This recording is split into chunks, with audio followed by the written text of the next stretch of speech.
Hello from Gardening at Douentza here in Ireland, and this video is coming to you from the greenhouse. I'm going to give you a mini update of what's happening in the greenhouse, but I have to share with you the fabulous new plants I just recently bought.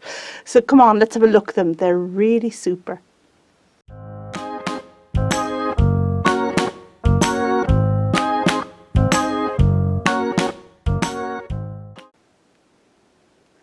And here we are in the greenhouse, and I've just cleared off this table here to put my new purchases up and just show them to you. And I'm just going to talk you through them. Pretty cool there.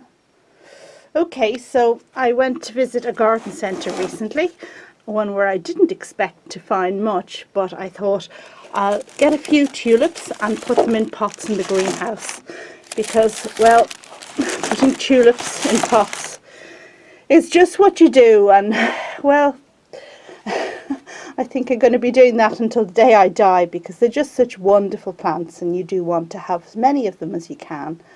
Now, putting them in the greenhouse has the advantage that you have early flowers, and I bought a variety. So these 3 packets that you see here are early flowering ones. They say they flower from March to April, but because I'm going to pot them up in the greenhouse, that means I'll probably have them in February in the greenhouse, which is really nice for, well, to a splash of joy and to kind of heighten the mood at that time of year. And let me see, so this one is called Calypso, and this is Shakespeare's tulip, and this one has variegated leaves, which is quite interesting. And then this one is called Waterlily, and they're all small tulips which I'll have no problem putting in a pot. I'll get quite a few pots out of them because it's 10 tulips per pack, so yeah, that's good. And I also picked up a packet of these ones. Now these are Rembrandt tulips, and the thing about them is that they look as if they have the tulip virus.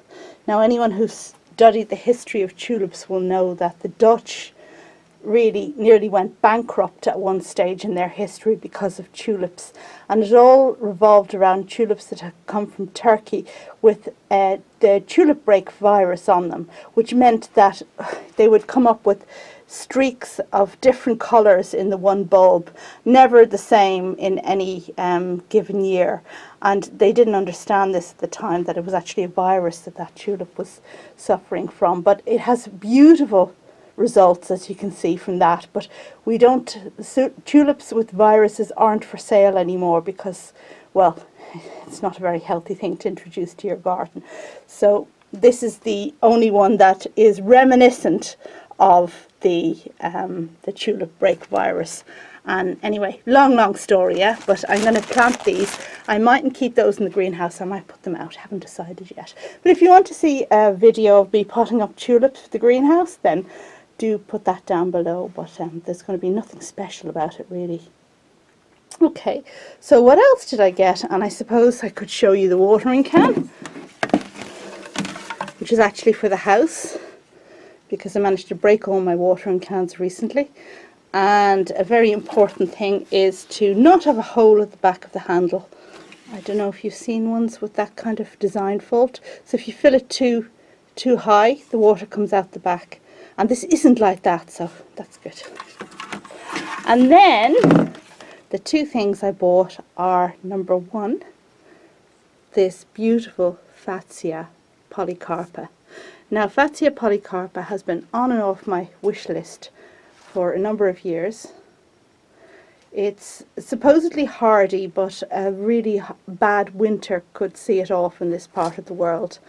And this particular cultivar is called Green Fingers, and it is just fantastic, isn't it? I mean, this looks like a Schefflera or Begonia luxurians. Really beautiful shape to the leaves.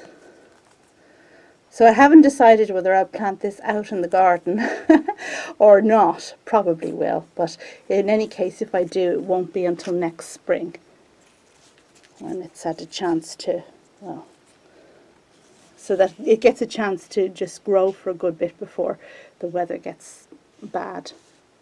Fatsia polycarpa green fingers. And the other thing I want to show you that I bought is a camellia. But this isn't your bog standard Camellia japonica. Oh no. This is Camellia Sasanqua. And I'm just going to turn it around. So this flower is just opening. This one has single white and pink flowers, and I saw them in the shop and they look exactly like that, and they're beautifully scented. Such a sweet rose-like smell. And let me just see if this one, which is just opening now, has the scent. And no, it hasn't come out yet, but I got a whiff of the scent when I was in the garden centre, and I just, well, it completely blew me away. Now, Camellia Sasanqua is also a borderline tender camellia, so this one will definitely be kept in the greenhouse, and one that's been on and off my wish list for a long time, because, you know, I say to myself sometimes I have enough greenhouse plants, and buying things that will eventually become large to live in the greenhouse is probably not a good idea. But I saw this and thought, ah yes, I need this in my life. And it has other buds coming, so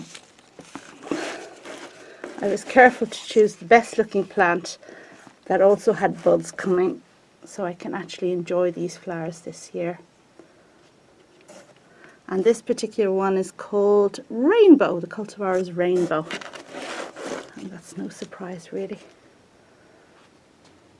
Okay, so they're my purchases, and I think I'm going to put that camellia in another pot now, just to make it look well and find pride of position for it. I really have to find somewhere really nice to display it, because it's going to be fantastic when it comes into flower. Just wondering what I can show you at the moment. And in the greenhouse we have in flower, this is Sparrmannia africana, a winter flowering tree, I suppose, which is generally grown for its big leaves, but the greenhouse, the value of it blooming in the greenhouse is of course also significant. These have actually been here for a while, they've been flowering for a while, and there are more buds there to open. And if I look over here at this other stem, you can see that in there are also more buds coming together with the spider. So I should enjoy this for, well, a good few weeks longer really. Now I wanted to show you down this side of the greenhouse, but it's a bit tricky because I have lifted all my Aeoniums and temporarily put them on the floor here, just so that I could have the table to show you my new plants. So there's no getting through that way, but I guess we can see stuff from here. And the Boophone is looking really, really big and bouncy at the moment, isn't it? Looking really good.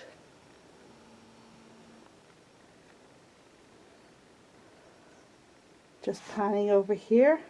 I'll approach that from the other side in a minute, and we will have a better look. But what I want to show you here is my Brugmansia sanguinea, which is now in full flower. And if you recall, this one is actually planted in the border because I didn't have a big enough pot to pot it up when I brought it in. And it is blooming covered in flowers.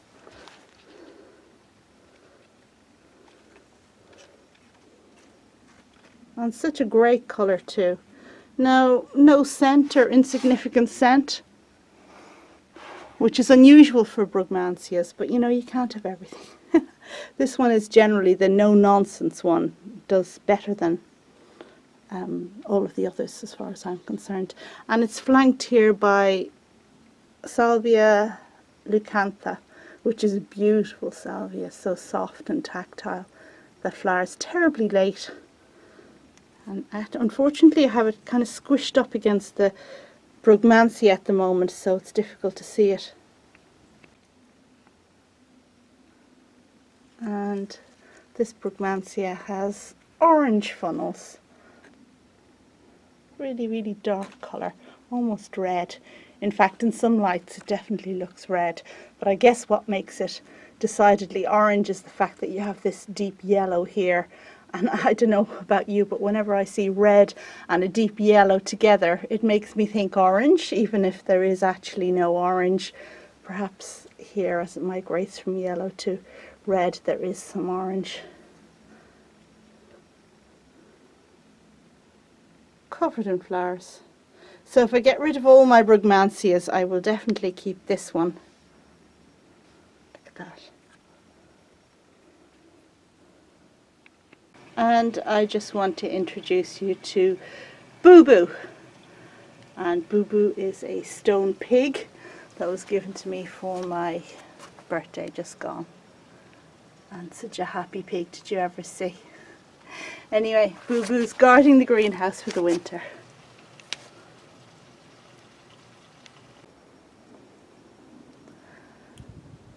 So cheeky.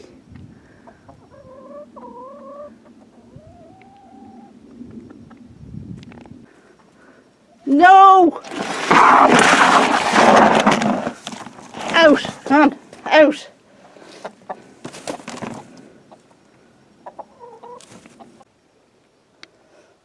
Okay, I guess that's about it for this video. Just show you the Cyclamen coming into flower at the moment. So reliable and such beautiful foliage. Really, really nice. And Epiphyllums that have faded. Haemanthus albiflos, still looking good. Still looking like a shaving brush. Sinningia behind it, and various other things as we go up the greenhouse and over there to the Cymbidium orchids. Okay, I hope you like this mini greenhouse tour and a show of what I recently bought. If you'd like to see a video about putting up tulips, do write down below. But one thing's for sure, by the time we come back here and look at the greenhouse again, I should have my Sasanqua Camellia potted up and taking pride of place somewhere here on the shelving. Okay, that's all for now. Thanks very much for watching. Don't forget to subscribe, and bye.